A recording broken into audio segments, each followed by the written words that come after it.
Live तस्वीरें आपको दिखाएंगे हैदराबाद से। भाजपा राष्ट्रीय कार्य समिति की बैठक आज आखिरी दिन है। सीएम योगी आदित्यनाथ भी बैठक का हिस्सा बनने पहुंचे हैं और लाइव तस्वीरें आपको दिखाएंगे, जहां आज भाग्य लक्ष्मी मंदिर में सीएम योगी आदित्यनाथ दर्शन करेंगे। लाइव तस्वीरें इस वक्त की, और बैठक आज की काफी अहम होने वाली है। ये तस्वीरें आप देख रहे हैं, दर्शन करने के लिए पहुंचे थे सीएम योगी आदित्यनाथ, क्योंकि आज बैठक का आखिरी दिन है और कल से ही ये कयास लगाए जा रहे थे कि सीएम योगी आदित्यनाथ भाग्य लक्ष्मी मंदिर में दर्शन करने पहुंचेंगे। हैदराबाद में भाजपा की कार्यकारिणी की बैठक चल रही है। आज आखिरी दिन है, काफी अहम दिन है। और अगर उत्तर प्रदेश की बात की जाए तो दिग्गज बैठक का हिस्सा बनने पहुंचे हैं। पीएम मोदी बैठक के बाद जनसभा को संबोधित करने वाले हैं। ये काफी अहम दिन आज का रहने वाला है। सिकंदराबाद के परेड ग्राउंड में सभा होगी, जिसमें प्रधानमंत्री नरेंद्र मोदी आज इस बैठक को संबोधित करेंगे। भाजपा तमाम दावे कर रही है। ये भी कहा जा रहा है कि 10 लाख लोग जनसभा में शामिल होंगे। और चलिए, संवाददाता शैलेश फिलहाल इस खबर पर और ज्यादा जानकारी के लिए हमारे साथ जुड़ रहे हैं। शैलेश, 2 दिन का मंथन और आज आखिरी दिन काफी अहम रहने वाला है। प्रधानमंत्री भी संबोधित करेंगे, क्या कुछ जीत का मंत्र देंगे प्रधानमंत्री? देखिए, निश्चित रूप से ये जो कार्यकारिणी है, इसके माध्यम से 2024 को लेकर पूरी रणनीति तैयार हो गई है कि 2024 हर घर तिरंगा से 30 करोड़ लोगों को जोड़ने की भाजपा की तैयारी देखिए बन गई है। और लाभार्थियों तक किस तरह से पहुंचा जाए, इसको लेकर इस कार्य समिति ने जो पहला दिन था, देखिए कल उसमें पूरा मंथन हुआ है कि लाभार्थियों तक पहुंचना है, क्योंकि लाभार्थियों की संख्या इतनी है कि अगर उन्हें सभी उनमें वोट में कन्वर्ट कर लिया जाता है तो भाजपा की राह बिल्कुल आसान हो जाएगी। क्योंकि भाजपा का लगातार ये दावा है कि हमने उस वर्ग तक, अगर हम जैसे उत्तर प्रदेश की बात करें तो लगभग राशन योजना से 15 करोड़ लोगों को लाभ दिया गया है। और उत्तर प्रदेश के जो वोटर की संख्या है वो भी लगभग 15 करोड़ है, 15 करोड़ से कुछ कम है।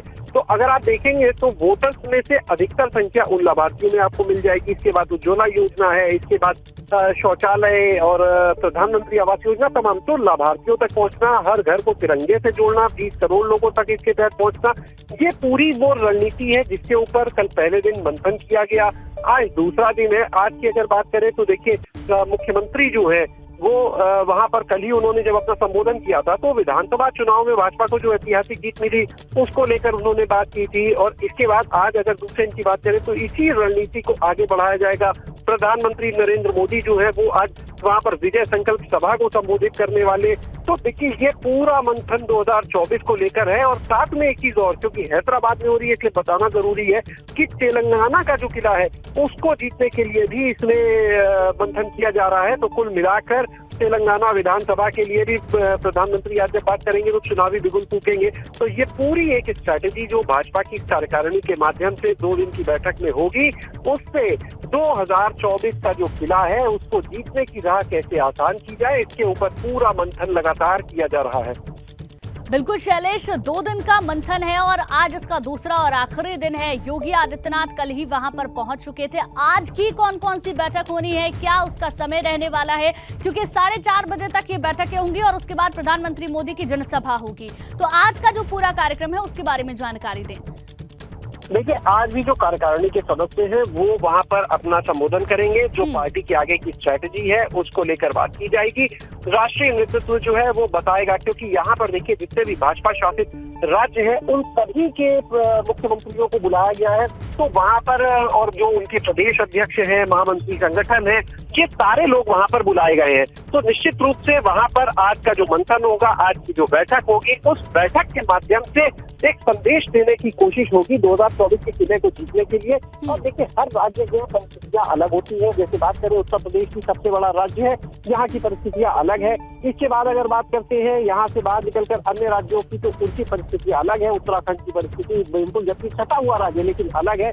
तो इस लिहाज से हर स्टेट की अपनी एक स्ट्रैटेजी होती है और यहाँ पर उसी के हिसाब से चीजों को, कुछ कॉमन चीजों को लेकर चला जा रहा है, कुछ इसके अलावा स्टेट वाइज स्ट्रैटेजी होगी। बिल्कुल स्ट्रैटेजी पे भी बात करेंगे। शैलेश, बने रहिए आप हमारे साथ। हमें सीधी तस्वीरें मिल रही हैं योगी आदित्यनाथ की। भाग्य लक्ष्मी मंदिर में दर्शन पूजन करने के लिए योगी आदित्यनाथ पहुंचे हैं।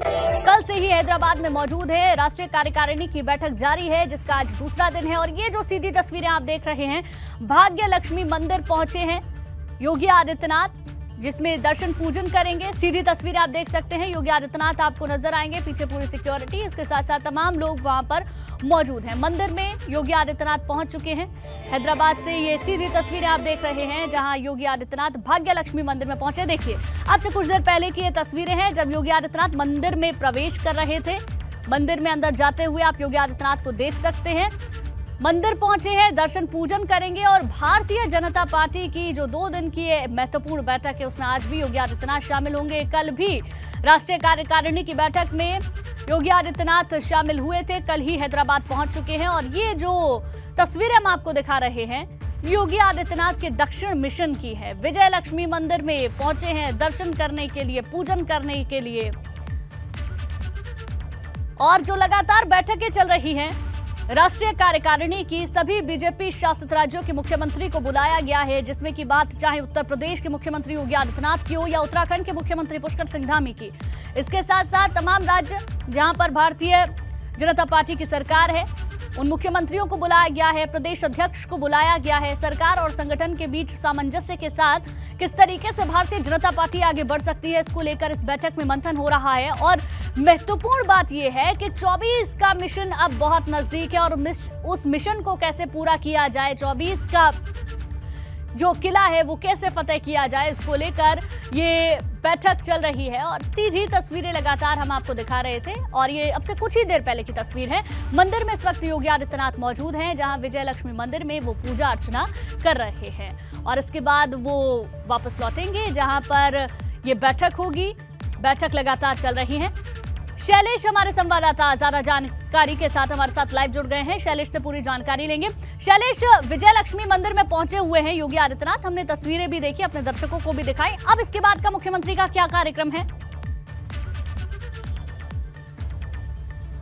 देखिए, यहाँ पर दर्शन के बाद कार्यकारिणी की जो बैठक होगी उसमें मुख्यमंत्री शामिल होंगे और इस मंदिर में जाने के पीछे अगर हम देखें तो देखिए जो तेलंगाना की भाजपा की यूनिट है उसकी तरफ से निमंत्रण दिया गया था मुख्यमंत्री को, उन्होंने स्वीकार भी किया। इससे पहले जब हैदराबाद के निकाय चुनाव थे, आप अगर उस समय को ध्यान करें तब भी मुख्यमंत्री के वहाँ दौरे हुए थे और लगातार उस समय अलग अलग दौरों में बात भी की थी। हैदराबाद का जो नाम है उसको बदलने पर भी कई बार चर्चाएं हुई हैं, बातें उठी हैं और हैदराबाद का नाम बदलकर भाग्यनगर करने की बात हुई, क्योंकि ये जो मंदिर है, जो भाग्य लक्ष्मी मंदिर है, चार मीनार के पास स्थित, बहुत मान्यता है इसकी। और कई बार देखिए असदुद्दीन ओवैसी का गढ़ हैदराबाद जो कहा जाता है, वहां पर जिस तरह से लगातार ये चर्चा भी उठती रही कि भाग्यनगर नाम होना चाहिए हैदराबाद का, तो ये उठी और भाग्य लक्ष्मी मंदिर में दर्शन के लिए मुख्यमंत्री पहुंचे वहां पर निमंत्रण के बाद। इसके बाद जो कार्यकारिणी की बैठक होगी उसमें मुख्यमंत्री को जाना है, मुख्यमंत्री को शामिल होना है और उस बैठक में आज प्रधानमंत्री नरेंद्र मोदी का भी संबोधन होगा। और निश्चित रूप से आज की जो बैठक है वो काफी अहम हो जाती, क्योंकि कल पूरा दिन, पहले दिन जो था उसमें पूरा दिन अलग अलग वहां पर डिस्कशन हुए। मुख्यमंत्री का भी, उत्तर प्रदेश के मुख्यमंत्री योगी आदित्यनाथ का भी संबोधन हुआ, उन्होंने जो विधानसभा चुनाव के नतीजे थे उन पर भी बात की और जो अन्य राज्यों के मुख्यमंत्रियों की चर्चा हुई, उन्होंने भी अपने अपने राज्य की जो जहां पर जैसे चुनाव हुए वहां की बातें या जो वहां की चीजें आगे चुनावी उनको लेकर चर्चाएं हुई थी। और आगे आज इसको बढ़ाया जाएगा, 2024 के लिए किस स्ट्रैटेजी पर चलना है। एक जो कॉमन, देखिए 2 तरह से स्ट्रैटेजी, एक कॉमन स्ट्रैटेजी और एक हर स्टेट की अपनी अपनी जरूरत होती है, अपनी अपनी अलग रणनीति बनाई जाती है, तो उसके ऊपर आगे इससे चलकर मंथन होगा। लेकिन जो कुछ अभियान कॉमन होते हैं, जैसे हर घर तिरंगा अभियान का अभी हम जिक्र कर रहे थे, 20 करोड़ घरों पर तिरंगा लहराने की जो बात कही जा रही है 2024 के लिए, तो ये एक देखिए बड़ा अभियान है। अगस्त में ही इसकी झलक दिखने लगेगी। इसके बाद अगर देखें तो लाभार्थियों तक पहुंचने की जो बात है, तो देखिए भाजपा लगातार कहती है कि हम अंत्योदय की भावना के साथ काम करते हैं, अंतिम व्यक्ति तक पहुंचने का काम करते हैं और इसी के तहत अगर आप देखें तो हर स्टेट में अलग अलग है लाभार्थियों की संख्या और ये लाभार्थी जब वोट में कन्वर्ट होते हैं भाजपा को फायदा मिलता है। उत्तर प्रदेश की अगर हम बात करें तो चाहे मुफ्त राशन की योजना रही हो, चाहे इसके बाद आप उज्ज्वला योजना देखें, पीएम आवास योजना देखें, ग्रामीण और शहरी दोनों, शौचालय को लेकर जो योजना चली उसको देखें, तो इस तरह से जो तमाम योजनाएं हैं उसके जो लाभार्थी हैं, भाजपा ये साफ मानती है अगर उन लाभार्थियों को अपने से जोड़ लिया जाता है, उन लाभार्थियों को वोट में कन्वर्ट कर लिया जाता है, तो भाजपा की राह बिल्कुल आसान हो जाएगी। 2000 अगर हम अभी जो हाल में 2022 विधानसभा चुनाव के नतीजे आए थे, आप उन नतीजों को देख लीजिए, जिस तरह से रिपीट की है भाजपा सरकार, साफ जाहिर है कि वोटर जो था वो कन्वर्ट जो लाभार्थी था वो कन्वर्ट हुआ वोटर में कहीं ना कहीं बड़ी संख्या में, और जो अनुमान मानकर भारतीय जनता पार्टी चल रही थी उससे बेहतर प्रदर्शन कहीं ना कहीं पार्टी का रहा है। तो ये सारी चीजें फेवर में दिखती है। रामपुर आजमगढ़ के उपचुनाव को आप देख लीजिए लोकसभा के, तो वहां पर भी जो कभी सपा का आजम खान का गढ़ कहा जाता था, वहां पर जिस तरह से भाजपा का प्रदर्शन रहा, तो ये चीजें कहीं ना कहीं ये बताती हैं कि जो लाभार्थी वाला फैक्टर है या जिस ट्रैक पर भारतीय जनता पार्टी काम कर रही है, चल रही है, जिस स्ट्रैटेजी के साथ वो सफल हो रही है, तो निश्चित रूप से इस कार्यकारिणी में भी इसको लेकर चर्चा, और आगे केंद्रीय नेतृत्व जो है वो बताएगा कि अब आपको किस दिशा में चलना है। सभी राज्यों के लिए एक कॉमन जो अभियान होंगे उनके ऊपर चर्चा होगी, और इसके बाद में देखिए कई और चीजें देखने को मिलेंगी। आज बैठक का अंतिम दिन है, और इसके बाद जब यहाँ हम बात करते हैं उत्तर प्रदेश की, तो यहाँ पर भी काफी कुछ नया आपको आने वाले दिनों में देखने के लिए मिल सकता है। और चर्चा तो इस बात की भी है कि इस कार्यकारिणी के बाद आने वाले दिनों में जो भारतीय जनता पार्टी है उत्तर प्रदेश में प्रदेश अध्यक्ष की अगर हम बात करें तो देखिए यहाँ पर नए प्रदेश अध्यक्ष का चयन होना है। इसके बाद आने वाले दिनों में एक नए प्रदेश अध्यक्ष का चेहरा देखने को मिल सकता है, क्योंकि बैठक तो हो गई, लेकिन इसके बाद केंद्रीय नेतृत्व जो है उत्तर प्रदेश के लिए कई और फैसले लेगा, क्योंकि सबसे बड़ा राज्य है। 2024 की अगर हम बात करते हैं 80 लोकसभा सीटें देखिए उत्तर प्रदेश से हैं, और अब की बार तो भारतीय पहले तो 80 में 75 सीटों की बात होती थी, लेकिन अब मुख्यमंत्री ने जिस दिन रामपुर आजमगढ़ के उपचुनाव के नतीजे आए तो उन्होंने कहा कि अब 80 में 80 सीट चाहिए, 80 में 80 सीट की बात होगी, यानी एक भी सीट किसी की नहीं छोड़नी है। पहले के जो नतीजे रहे हैं शैलेश, उससे बेहतर किस तरीके से किया जाए, इसको लेकर रणनीति तैयार की जा रही है। इसके साथ साथ आपने बताया कि राज्य और केंद्र सरकार की तरफ से जो तमाम योजनाएं चला रही हैं, जनता को कितना उसका लाभ मिल रहा है और क्या वो वोट में भी तब्दील हो रहा है, इन तमाम पहलुओं पर मंथन किया जा रहा है इस बैठक में। बहुत बहुत शुक्रिया शैलेश आपका जानकारी के लिए।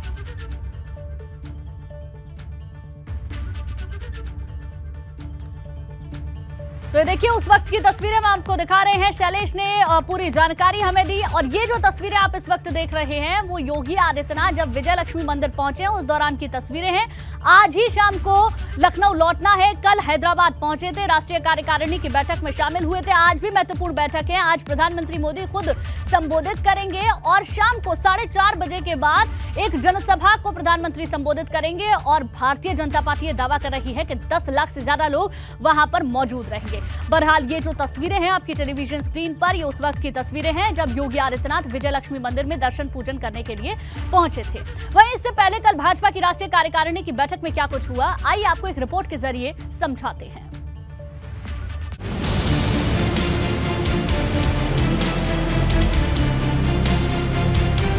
उत्तर भारत में चुनाव दर चुनाव जीत का शंखनाद करने वाली भाजपा अब एक नए मिशन पर निकल गई है, जिसकी नींव रखने के लिए हैदराबाद में 2 राष्ट्रीय कार्यकारिणी का आयोजन किया गया। इस बैठक की शुरुआत प्रधानमंत्री नरेंद्र मोदी ने की और भाजपा के दिग्गजों को पीएम मोदी ने संबोधित किया। इस बैठक में पहले दिन कई मुद्दों पर चर्चा की गई और भाजपा के विस्तार को नया आयाम देने के लिए रोड मैप तैयार किया गया। बैठक में प्रधानमंत्री नरेंद्र मोदी, भाजपा अध्यक्ष जेपी नड्डा, गृह मंत्री अमित शाह, रक्षा मंत्री राजनाथ सिंह, कैबिनेट मंत्री स्मृति ईरानी, यूपी के सीएम योगी आदित्यनाथ, उत्तराखंड के मुख्यमंत्री पुष्कर सिंह धामी, उत्तर प्रदेश के डिप्टी सीएम केशव प्रसाद मौर्य और ब्रजेश पाठक ने शिरकत की।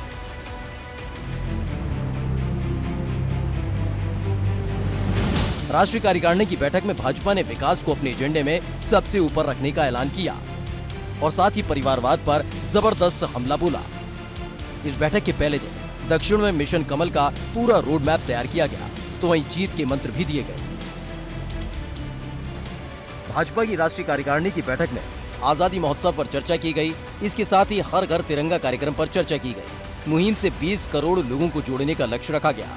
पन्ना प्रमुख बनाने को लेकर चर्चा की गई, तो वहीं बूथ को मजबूत करने का मंत्र दिया गया।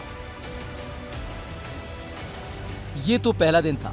अभी भाजपा की राष्ट्रीय कार्यकारिणी की बैठक दूसरे दिन भी चलनी है, जिसमें पूरा का पूरा मिशन दक्षिण को लेकर चर्चा होगी, जिसकी असल तस्वीर 2024 के लोकसभा चुनाव के दौरान देखने को मिलेगी। Bureau report, ABP Ganga.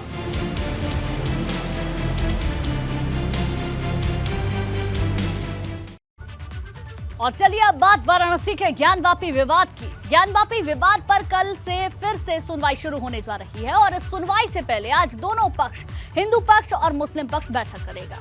वहीं जिला जज की अदालत में सुनवाई से पहले प्रमुख पक्षकार सोहन लाल आर्य ने अयोध्या केस की तर्ज पर सर्वे कराने की मांग की है।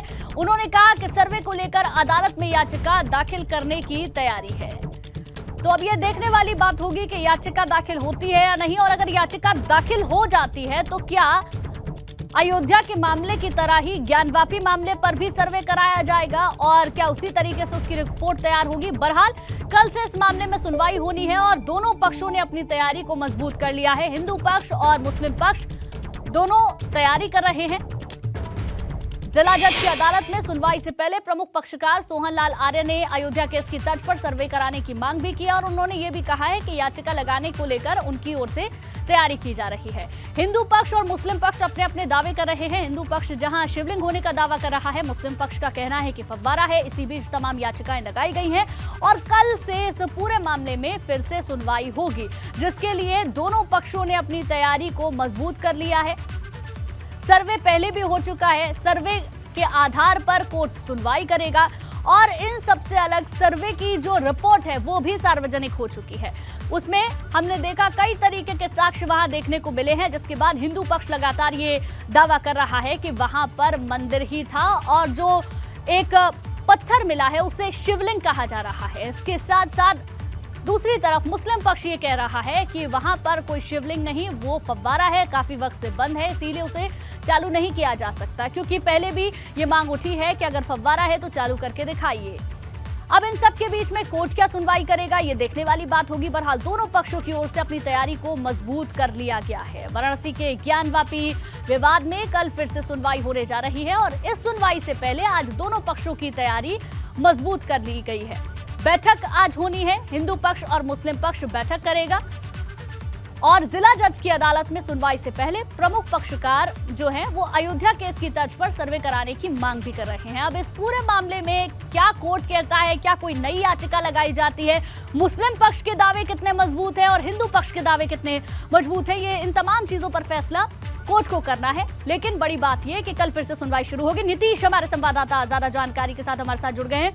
नीतीश, ज्ञानवापी का मामला सर्वे हो चुका है, रिपोर्ट भी सार्वजनिक हो चुकी है और अब फिर से सुनवाई होने की तैयारी है। दोनों पक्षों के बीच आज बैठक होगी और तैयारी पूरी कर ली गई है। आपके पास क्या अपडेट है?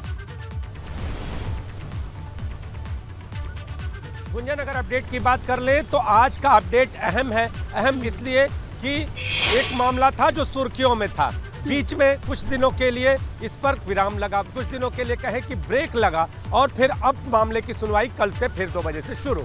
अब इस तैयारी पर गौर कर लें तो तैयारी आज हिंदू पक्ष अपने जो भी यहाँ पर हिंदू पक्ष से जुड़े हुए लोग हैं सबके साथ बैठक करके रणनीति बनाने वाला है। इसके साथ एक अपडेट और आपको दे दूं कि हरिशंकर जैन, अधिवक्ता हरिशंकर जैन और विष्णु जैन जब यहाँ पर पहुँचेंगे उसके बाद बाबा विश्वनाथ का दर्शन करेंगे। सभी जो वादीगण हैं, सभी वादीगण यहाँ पर बाबा विश्वनाथ का दर्शन करेंगे, यानी सुनवाई से पहले बाबा का आशीर्वाद लेंगे और फिर इस धर्म युद्ध में उतरने की तैयारी है। उधर मुस्लिम पक्ष की तैयारी की बात कर लें तो मुस्लिम पक्ष के अधिवक्ता और इसके साथ ही जो अंजुमन इंतजामिया मसाजिद से जुड़े हुए जो लोग हैं वो आज बैठक करके इस पूरे मसले पर रणनीति तय करेंगे। कुल 55 से ज़्यादा बिंदु हैं और 35 बिंदुओं पर सुनवाई हो चुकी है, पढ़ा जा चुका है 35 बिंदुओं को और आगे मुस्लिम पक्ष कल अपने अन्य बिंदुओं को पढ़ेगा। तो कल से जो सुनवाई शुरू होगी वो सुनवाई आगे भी चलती रहेगी और इस सुनवाई के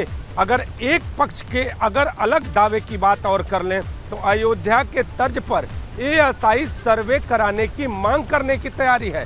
सोहन लाल आर्य ने एबीपी गंगा से ये कहा है कि जिस तरह अयोध्या में एक सर्वे के साथ ही जो एएसआई का सर्वे हुआ था उसी के तर्ज पर इस मंदिर परिसर यानी वो कह रहे हैं ज्ञानवापी परिसर के एएसआई सर्वे कराने की तैयारी है। इसकी मांग अभी हम उठाएंगे। इसके पहले आपको बता दूं कि यहाँ पर अगर विश्वनाथ मंदिर मामले से जुड़ा हुआ एक और तथ्य है कि एएसआई सर्वे की मांग को लेकर यहाँ के जिला अदालत ने आदेश किया। इसके बाद से यहाँ के आदेश होने के बाद मुस्लिम पक्ष ने आपत्ति की और एक मामला एएसआई सर्वे की राडार तकनीक से जुड़ा हुआ प्रयागराज में यानी हाई कोर्ट में चल रहा है। अब देखना ये होगा कि वादी पक्ष यानी हिंदू पक्ष की जो तैयारी है वो क्या याचिका के तौर पे, प्रार्थना पत्र के तौर पर कोर्ट में सौंपी जाती है? क्या एएसआई सर्वे कराने की मांग की जाती है? या फिर जो मांग है, मांग ये है कि जितना भाग अभी तक के सर्वे में मिला है उसके नीचे के भाग को सर्वे के माध्यम से पूरी तरह से उजागर किया जाए, इस पर आगे चर्चा होती है। ये सारी बातें रणनीति का विषय है और आज ये रणनीति बनने वाली है। दोनों पक्ष अलग अलग बैठक करेंगे और बैठक करके अपनी अपनी योजनाओं पर चर्चा करेंगे। तो वाराणसी में आज का दिन अहम है। इसके साथ ही जितेंद्र सिंह बिसेन पहुंच चुके हैं। बिल्कुल नीतीश, ये देखने वाली बात होगी कि आज जो बैठक हो रही है उसमें किस तरीके से हिंदू पक्ष और मुस्लिम पक्ष रणनीति तैयार करता है, क्योंकि कल से ज्ञानवापी मामले में सुनवाई शुरू हो रही है। बहुत बहुत शुक्रिया नीतीश आपका पूरी जानकारी के लिए। और चलिए अब आपको सीधे हैदराबाद लिए चलते हैं। योगी आदित्यनाथ विजय लक्ष्मी मंदिर में पहुंचे हुए हैं, जहां दर्शन पूजन उन्होंने किया है। देखिए सीधी तस्वीरें हमें मिल रही है। स्वागत सत्कार वहां पर योगी आदित्यनाथ का किया जा रहा है। मंदिर में ही इस वक्त मौजूद हैं, आरती कर रहे हैं। आरती दरअसल यहाँ पर हो चुकी है, आप देख सकते हैं। हैदराबाद के भाग्य लक्ष्मी मंदिर की ये सीधी तस्वीरें, जहां पूजा अर्चना करने के लिए योगी आदित्यनाथ पहुंचे और भाग्य लक्ष्मी की ही एक तस्वीर योगी आदित्यनाथ को भेंट की जा रही है। आप देख सकते हैं बड़ी संख्या में वहां पर लोग मौजूद हैं, मंदिर प्रांगण के लोग भी मौजूद हैं, जो योगी आदित्यनाथ को भाग्य लक्ष्मी की एक जो बड़ी तस्वीर है उसे भेंट कर रहे हैं। स्वागत सत्कार भी वहां पर हुआ है। योगी आदित्यनाथ के गले में भी आप एक माला देख सकते हैं, एक पटका देख सकते हैं, जो कि माता के मंदिर में आमतौर पर आशीर्वाद स्वरूप दिया जाता है। जब पूजा करने के लिए पहुंचे तो वहां के जो लोग हैं उन्होंने ये स्वागत सत्कार योगी आदित्यनाथ का किया और ये प्रसादी जो भगवान की कही जाती है वो दी। भाग्य लक्ष्मी की एक बड़ी तस्वीर योगी आदित्यनाथ को भेंट की जा रही है, वो आप इन तस्वीरों में देख सकते हैं। यहाँ पर पूजा अर्चना योगी आदित्यनाथ कर चुके हैं। मिशन दक्षिण भारतीय जनता पार्टी का जिस पर पूरी तरीके से फोकस है। हैदराबाद में तमाम राज्यों के मुख्यमंत्री पहुंचे हुए हैं, भाजपा शासित राज्यों के मुख्यमंत्री पहुंचे हुए हैं और स्ट्रैटेजी तैयार की जा रही है, रणनीति तैयार की जा रही है। देखिए मंदिर के पुजारी किस तरीके से स्वागत योगी आदित्यनाथ का कर रहे हैं। और दो तस्वीरें इस वक्त हम आपको दिखा रहे हैं। पहली तस्वीर में आप देख सकते हैं उस वक्त की ये तस्वीरें हैं जब मंदिर में जो विजय लक्ष्मी की पटका होता है, चुनरी होती है, वो योगी आदित्यनाथ को दी गई है। गले में एक माला भी है और दर्शन पूजन, देखिए ये माला उस वक्त की तस्वीर जब उन्हें माला पहनाई गई, उनका स्वागत किया गया मंदिर में। और उसके बाद एक बड़ी सी तस्वीर भी योगी आदित्यनाथ को भाग्य लक्ष्मी की दी गई है। और जो दूसरी तस्वीर आप देख रहे हैं, दूसरी तस्वीर आप देख सकते हैं कितनी सुरक्षा है वहां पर। योगी आदित्यनाथ जब मंदिर से बाहर निकल रहे हैं उस दौरान की ये तस्वीरें हैं। सुरक्षा के बीच योगी आदित्यनाथ दर्शन करने के लिए पहुंचे। वहां पर जो स्थानीय लोग हैं वो भी मौजूद हैं, तस्वीरें ले रहे हैं, आप देख सकते हैं। हाथ जोड़कर अभिवादन योगी आदित्यनाथ सबका स्वीकार कर रहे हैं। भाग्य लक्ष्मी की आरती भी खुद मुख्यमंत्री ने की है। और देखिए दो ये तस्वीरें योगी आदित्यनाथ के दर्शन पूजन को बयां कर रही है। पहली तस्वीर बिल्कुल मंदिर के बाहर जब योगी आदित्यनाथ हैं, मंदिर में ही रहेंगे, हाथ जोड़कर खड़े हैं भाग्य लक्ष्मी के मूर्ति के आगे और यहाँ पर उनका स्वागत सत्कार किया गया है। आरती उन्होंने की है, पूजा उन्होंने की है। मंदिर के जो पुजारी हैं उन्होंने चुनरी योगी आदित्यनाथ को भेंट की है, एक माला पहनाई है। और जो दूसरी तस्वीर है मंदिर के बाहर की तस्वीरें नजर आती हैं, जहाँ पर योगी आदित्यनाथ हाथ जोड़कर जो वहाँ के लोग हैं, मंदिर प्रांगण के लोग हैं, उनका अभिवादन स्वीकार कर रहे हैं, क्योंकि वहाँ पर स्थानीय लोग भी हैं जो कि मुख्यमंत्री की तस्वीरें ले रहे हैं। पूरी सुरक्षा के बीच योगी आदित्यनाथ आगे बढ़ते हुए इन तस्वीरों में नजर आए। पहली तस्वीर में आप देखेंगे मंदिर प्रांगण से ही भाग्य लक्ष्मी की ये बड़ी तस्वीर योगी आदित्यनाथ को वहां के जो पुजारी हैं, मंदिर प्रांगण की अथॉरिटी है, उनकी ओर से ये भेंट की गई है। जो प्रसादी के तौर पर चुनरी है और माला है वो योगी आदित्यनाथ को पहनाई गई है। और जो दूसरी तस्वीर आप देख रहे हैं, मंदिर से बाहर योगी आदित्यनाथ आ चुके हैं। सुरक्षा के लिहाज से कड़े इंतजाम है वहां पर। और देखिए बाहर भी मुख्यमंत्री के स्वागत के लिए तमाम तैयारियां की गई हैं। बड़ी सी आप फूलमाला को देख सकते हैं जिसके जरिए योगी आदित्यनाथ का स्वागत किया जा रहा है, सत्कार किया जा रहा है। 800 साल पुराना इतिहास है भाग्य लक्ष्मी मंदिर का, अपनी अलग मान्यता है। चार मीनार के पास है भाग्य लक्ष्मी मंदिर, जहां पर योगी आदित्यनाथ पहुंचे हैं। मुख्यमंत्री जहां भी जाते हैं वहां के जो खास मंदिर होते हैं वहां के दर्शन जरूर करते हैं। और आज सुबह सुबह योगी आदित्यनाथ जब हैदराबाद में मौजूद हैं तो भाग्य लक्ष्मी मंदिर, जिसका 800 साल पुराना अपना इतिहास है, वहां दर्शन पूजन करने के लिए पहुंचे।